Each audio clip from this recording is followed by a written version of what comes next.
Meaning of fluster. Fluster. Fluster.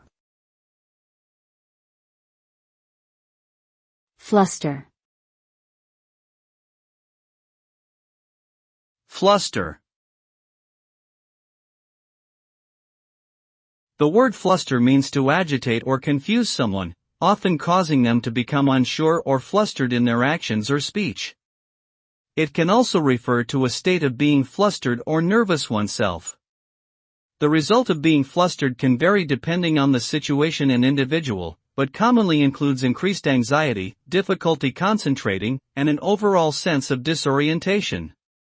In social situations, being flustered can lead to embarrassing or awkward behavior, while in more high-pressure scenarios such as public speaking or taking an important test, it can harm performance.